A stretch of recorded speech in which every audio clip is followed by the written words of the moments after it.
हमारी संस्कृति में साहित्य और कला का एक महत्वपूर्ण स्थान माना जाता है। कला के बारे में अगर हम बात करते हैं तो प्राचीन काल से नाट्य कला यानी रंगमंच की परंपरा रही है, जहां पारिवारिक सामाजिक विचार एवं आसपास की घटनाएं समस्याओं से रूबरू कराने एवं मनोरंजन का एक सशक्त माध्यम रहा है। बता दें कि शनिवार को पटना में अभिनय आर्ट रंगमंडल द्वारा प्रस्तुत महान नाटककार मोहन राकेश का नाटक लहरों के राजहंस का मंचन मणिकांत चौधरी के निर्देशन में किया गया, जहां मनुष्य के शारीरिक सुखों और आध्यात्मिक शांति के पारस्परिक विरोध तथा उनके बीच खड़े हुए व्यक्ति के द्वारा निर्णय लेने का अनिवार्य द्वंद्व निहित है।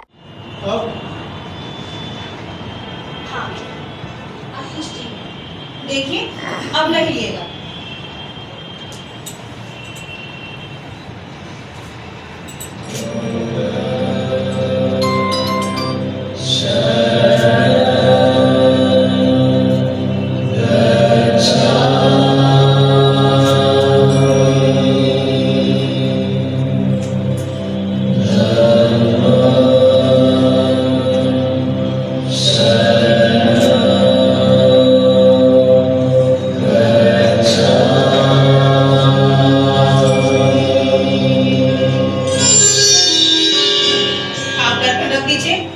मुझे विशेषज्ञ नहीं बनाना। इस द्वंद्व का एक दूसरा पक्ष स्त्री और पुरुष के पारस्परिक संबंधों का अंतर विरोध दिखता है, जहां नाटक के कलाकारों से सीधी बात किया है पटना संवाददाता अमलेश आनंद ने। मेरी मौजूदगी है आज फिर से रंगमंच पर इन रंग कलाकारों के साथ। आपको मैं दिखाना चाहता हूं ये रंगमंच एक बार तस्वीर के माध्यम से।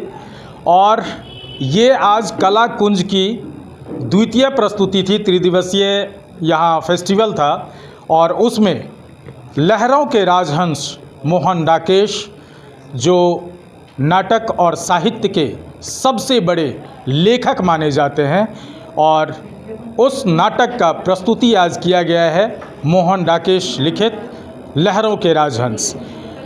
स्त्री पुरुष के अंतर्द्वंद को, उनके संबंध को किस तरह से दिखाया गया है, इस नाटक की पृष्ठभूमि है। निर्देशक और केंद्रीय भूमिका में मणिकांत जी हैं। हम जानने की पहले कोशिश करते हैं मणिकांत जी आपसे, इस नाटक की आज फेस्टिवल में आप इससे पहले भी लगभग 3-4 प्रस्तुति लहरों के राजहंस के कर चुके हैं, और जितने कम संसाधन में असल नाटक यही था। मैं देख रहा था, इसे कहते हैं कम संसाधन में जो नाटक होता है बहुत लौ लश्कर के साथ तो होता है, लेकिन इस संसाधन को इतनी ब्यूटीफुल तरीके से प्रस्तुत किया। कैसे ये रचनाएं जगी आपके अंदर? एक्चुअली ये नाटक तो 2020 में ही पहली प्रस्तुति इसकी हो चुकी है, जिसमें आप भी इसमें अभिनय कर चुके हैं। अभिनय आर्ट्स रंगमंडल की तरफ से ये प्रस्तुति हुई आज कला कुंज रंग महोत्सव 2025 में। एक्चुअली क्या है कि देखिए, हम साधनों को लाचार नहीं होते उसके, या उसके अगर कोई साधन नहीं है मेरे पास में तो उसके वजह से मैं कोई काम करना छोड़ दूं, ये हमारे फितरत में नहीं है। तो नाटक बड़ा हो छोटा हो कोई बात नहीं है, ये तो काफ़ी लंबा नाटक है, पात्रों में काफ़ी लंबा है, इसमें 15 लगभग पात्र हैं। फिर भी हमने सोचा कि नहीं, दर्शकों को क्या चाहिए, दर्शकों को कहानी का सारांश चाहिए, जिस्ट चाहिए, जिससे वो पूरी कहानी को समझ ले।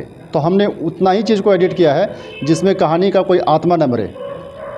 और रही बात की जगह, तो जगह तो बड़ी से बड़ी जगहों में तो लोग आसान है काम करना, लेकिन लगातार प्रयोग करते रहते हैं। इस प्रयोग में भी नए कलाकारों को आपने जोड़ा है, और नए कलाकारों का के साथ का अनुभव क्या रहा? बहुत बढ़िया रहा, सुंदर, क्योंकि नए कलाकार दिल से काम करते हैं। कहने का मतलब ये है कि पात्र खाली रहता है तो वो सीधा मेरा सुनते हैं, क्योंकि उसमें कोई बाएं दाएं वाली बात नहीं होती है। और फिर उस पर जैसे कि मिट्टी का लोदान जो होता है ना, उसमें कोई आकार नहीं होता है, उसी प्रकार से नए कलाकार होते हैं। उसमें अब मुझे जिस आकार में ढालना है वो ढालने में मुझे काफ़ी सहूलियत होती है। तो ये कलाकार मेरे काफ़ी बहुत मेहनती हैं और काफ़ी मतलब कि समर्पित कहा जाए जिसको। लाडली राय पिछले 2018 से मेरे साथ जुड़ी हुई हैं, और बस सिलसिला एकदम मुसलसल जारी है। और हम लोग एक पर एक नाटक किया है, बड़े बड़े नाटक। मोहन राकेश जी का तो ये लहरों का राजहंस ही है, आषाढ़ का एक दिन भी किया है, चूहल भी किया है और भी कई नाटक हैं।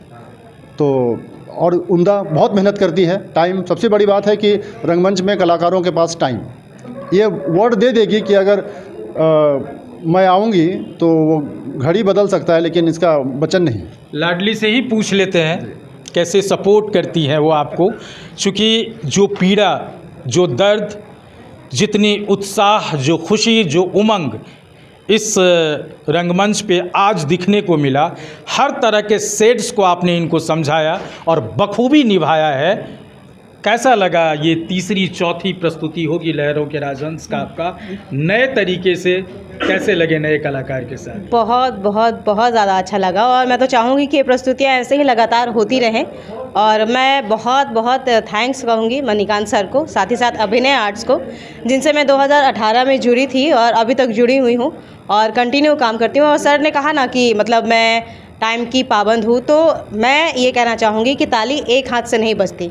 सर ने भी बहुत सपोर्ट किया है। जब भी ऐसा कभी कोई काम आया है, मैंने कहा है कि मैं इस समय सीमा में नहीं आ पाऊँगी, तो सर ने बिल्कुल भी ये नहीं कहा कि ये तो गलत बात है, मेरा नाटक है, तुमको आना ही पड़ेगा।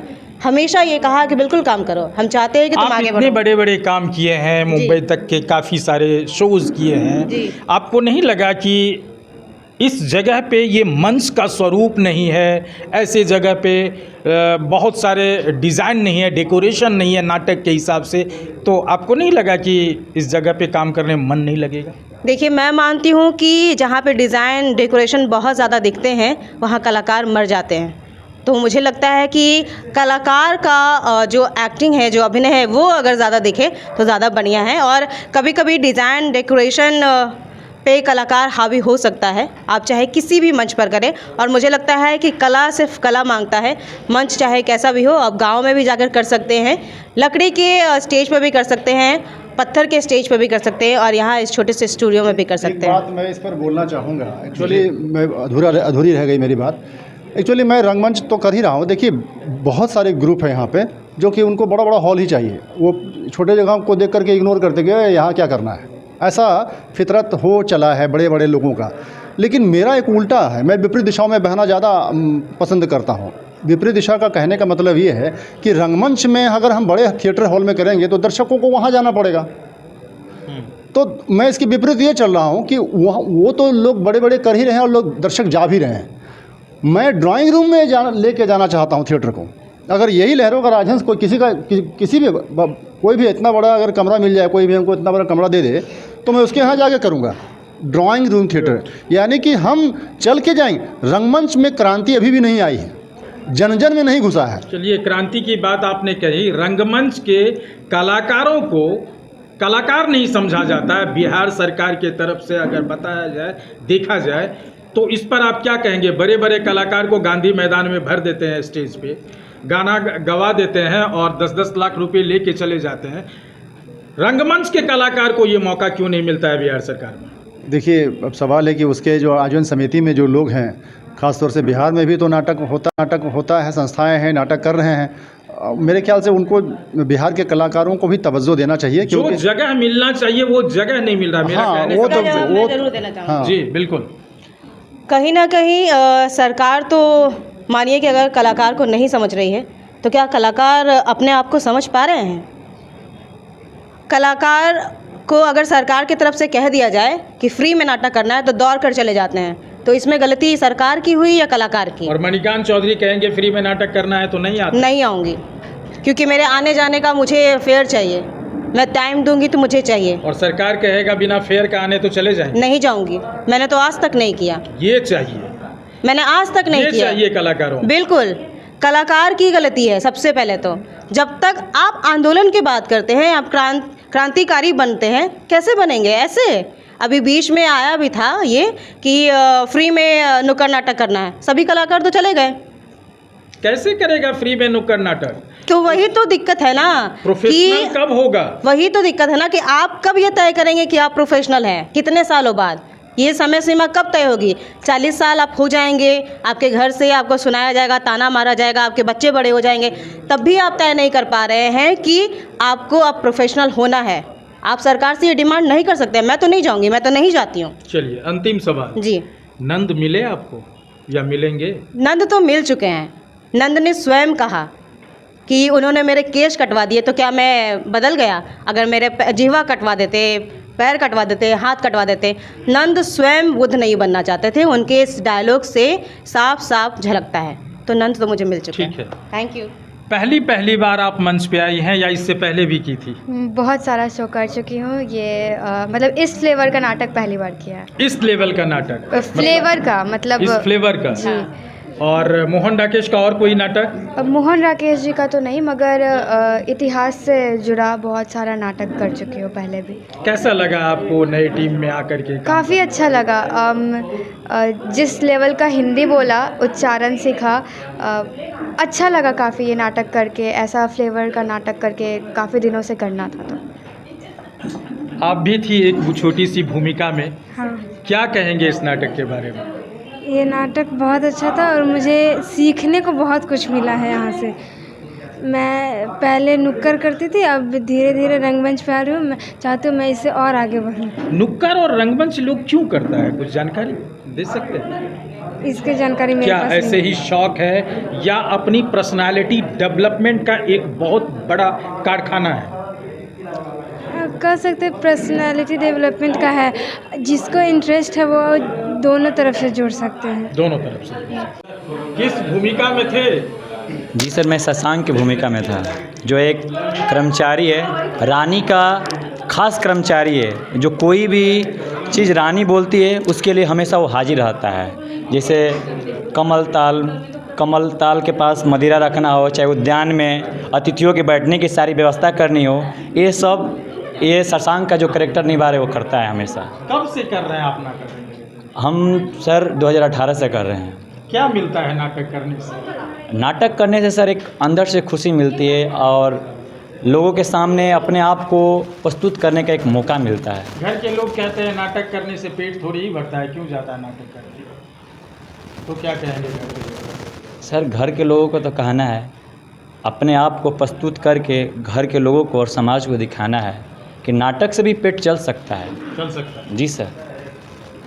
तो देखिए, काफ़ी कलाकारों से मैंने रूबरू कराया और यही है रंगमंच, यही है नाटक, जो डिवोशन है कलाकारों के अंदर। कलाकार को और कुछ नहीं चाहिए। आपने अलग अलग प्रतिक्रियाएं जानी, लेकिन फिर भी सरकार अभी भी कलाकारों को जो जगह मिलना चाहिए वो जगह नहीं दे पा रही है। ये एक बड़ा सवाल पैदा होता है। अमलेश आनंद, KBC न्यूज़, पटना।